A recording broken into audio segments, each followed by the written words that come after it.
Okay guys, welcome back. So meron na tayong gagawin ngayon, ProMac na 24 inches lang, no. So sinaksak ko na yan guys. Nakikita nyo meron na siyang konsumo na 0.8 watts. Ibig sabihin may laman na yung primary, pero wala pa rin siyang standby. Yan, makikita nyo sa kanyang sensor, walang kulay red. So common na common to sa mga 24 inches guys, no. So ililipat muna natin siya sa kabilang table kasi mas maganda i-demo dun sa kabila kaysa dito sa wala tayong gamit dito maliban sa tester. Okay, lipat muna tayo sa kabila guys. Okay guys, so nandito na yung yung board. Tutusukin natin yung pin 5 nung 118 na to, no. So meron tayong scope dito. Actually pwede rin naman sa tester, pero papakita ko lang sa inyo dito sa dyan sa scope na yan na kung paano yung galawan ng voltahe, no. Yan, papakita ko dyan. So tutusukin natin to sa may pin 5 nya, no. Ilalagay ko dyan yung picture ng 118 para makita nyo. Tutusukin natin din, tingnan nyo yung itsura ng voltahe kapag sa scope. Okay, so ito na siya. Wait lang. Timplahin muna natin. So gumamit tayo ng scope guys, hindi tayo gumamit ng tester. Actually pwede nga naman yung tester, pero ito na lang munang gamitin natin para may idea rin kayo sa paggamit ng scope. Okay, so ito tutusukin na natin yung pin 5. Tingnan natin kung magkakaroon ng voltahe. O yun, meron na. Nakikita nyo yun, gumagalaw-galaw siya na parang bumababa. And then makikita nyo sa bandang baba yung voltahe na 2.7. Yan o, nagiging 2.6, 2.7. So naglalaro siya, no. 2 volt and 0.7 lang ang lumalabas. Dapat 3.3 yan guys. So papalitan niya ng mga ganyang itsura ng voltahe na nilalabas ng IC na yan. Dapat papalitan natin yan, no. Okay, so 1.8 okay naman, walang gumagalaw. Yung 3.3 lang talaga yung gumagalaw dito guys sa pin 5. Okay, so pakita ko nga muna ulit yung IC na yan. Dito sa bandang dulo guys, ito pin 5. Yan, napakagalaw, nakikita nyo, parang umaalon-alon siya. So yan ang gamit ng scope guys, para makita nyo yung voltahe kung stable. Although kaya nga naman ng tester, no, pero merong mga sitwasyon na hindi kinakaya ng tester. Okay, so papalitan muna natin yan, babaklasin ko muna guys. Okay guys, so ngayon maglalagay na tayo ng flux. So tapos na ako naglagay ng flux. Papainitan natin yan ng hot air. Yung cameraman natin guys ay medyo malikot yung kamay, kaya pagpasensyahan nyo na. So may tweezer din tayong pangtanggal. Medyo matigas tanggalin to guys. At mayroon kasi siyang dikit pati dun sa kanyang body sa ilalim, no. So kunting tiyaga sa ganitong IC at medyo mahirap talaga baklasin ito. Pero meron yung times na madali naman siya pag nalagyan mo siya ng bagong tingga. So madali lang siya. Ngayon tinamad ako, hindi ko siya nilagyan ng bagong tingga dyan, kaya umasa na lang ako dyan sa hot air guys. Kaya medyo mahirap yan tanggalin. Pero matatanggal yan, tiyaga lang guys. Common na common to guys sa mga ganitong 24 o kaya sa ganitong itsura ng board. Kasi maraming brand ang gumagamit sa board na yan, no. Hindi lang yung ProMac na yan. Merong Pensonic, Nova, Ace, ginamit din yan. So huwag kayong umasa sa brand kasi universal naman yan, no. Okay, tatanggalin ko lang to guys, no.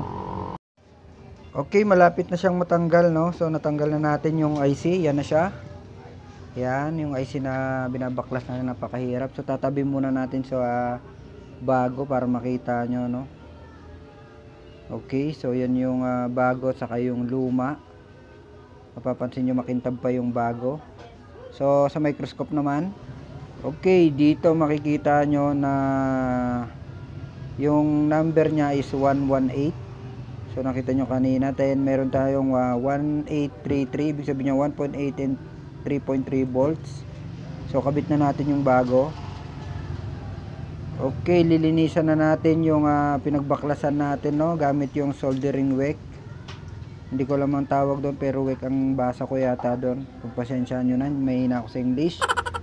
Okay, so yan, nilinisan ko lang yung mga paa niya doon para madaling ibalik.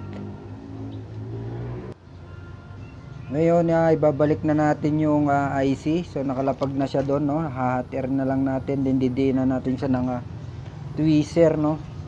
So dahan-dahan lang, mahina yung camera man natin, no. Galaw ng galaw. Pagpasensyahan nyo na. So yan siya, oh. Hatiran lang natin, dahan-dahan din lang, at para hindi maluto yung board. Kailangan tansyado nyo yan, guys. Pag nagkamali kayo dyan, luto yung board, no. So didiinan nyo lang para bumaon yung paa dun sa may dati niyang hinang. Okay, so simple lang yan, guys. Kayang-kaya nyo yan. Ilalagay lang natin yan dahan-dahan. Dahan-dahan lang. So hintayin lang natin na may dikit para magta-try na tayo kung gagana na tong ginagawa nating TV, no. Okay, ang hirap naman, nahirapan ako dyan kasi gumagalaw yan, guys, pag lumambot na. Kaya lalo pag maraming tingga kang nailagay, gagalaw talaga yan. Dapat eksakto lang. So yan na, ilalagay ko na yun. Okay na, guys.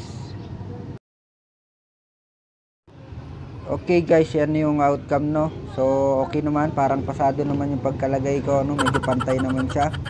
So yung dati nyang IC yan, makikita nyo dyan, no. Okay, so nilinisan natin yan ng cotton buds saka acrylic thinner. Yan yung cotton buds saka acrylic thinner, no. So ngayon, gagawin na natin, testing na natin. Okay, testing naman tayo ngayon, no. So meron pa rin tayong scope dyan. Titingnan natin kung magiging okay na, no. Saksak ko na. So sinaksak ko na siya, guys.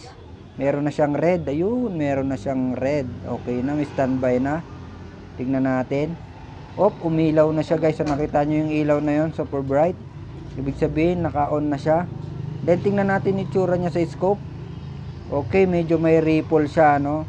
Para sa akin, malaki yung ripple na yan. Babawasan natin yan mamaya. Magpapalit tayo ng capacitor para mas pino. Pero pwede na yan kasi nakita nyo namang umandar. Pero meron kasi mga ripple na nakakasira din yan. Kaya papalit tayo dyan ng mga capacitor pa. Palitan natin mamaya yung capacitor dyan. Yan, capacitor na yan. Saka yan, papalitan natin yan. Okay, so napalitan ko na, no. Kung makikita nyo, iba na yung capacitor natin. Yan, iba na. So nagpalit tayo dyan. Ito yung dati nya, no. Okay, so testing natin kung medyo okay na kaysa kanina. Kahit bumaba lang ng konting ripple, pwede na yon. Bakit ba hindi pala nakasaksak? Sorry, lagi talaga tayong mali-mali, no. Okay, tingnan natin. Okay, medyo pino na, no. Okay na yan, guys. So medyo pino na yan kaysa kanina. Okay, so wala na siguro itong magiging problema, guys. Napalitan naman na natin yung capacitor. So yun lang, guys, ang pinalitan natin dyan, mga capacitor saka yung IC na yan. So testing na tayo at papakita na natin sa may-ari na okay na siya. Testing muna tayo, guys. Okay, ito na, testing, final na tayo, no. So maandar na, yan, may picture na. Hindi na tayo naglagay ng signal. Nandito yung may-ari sa likod ko, guys. So maraming salamat, guys, sa mga nanood at nagtsatsagang nanood sa channel ko. Maraming salamat, guys, at peace out. Ang galing! Ang galing!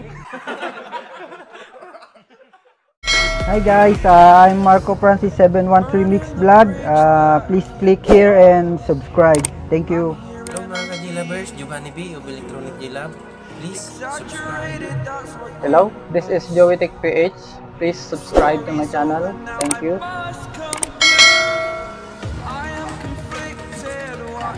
I'm Emo Lumanglas from JBL Electronic Service Center. Please subscribe. Hi, I'm Leboy Technician. Just click here and subscribe.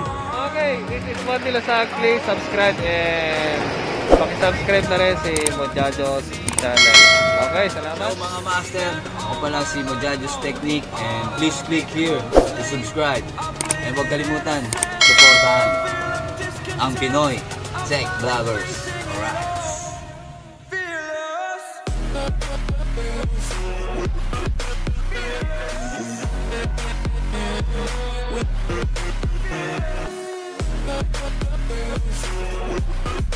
Yeah.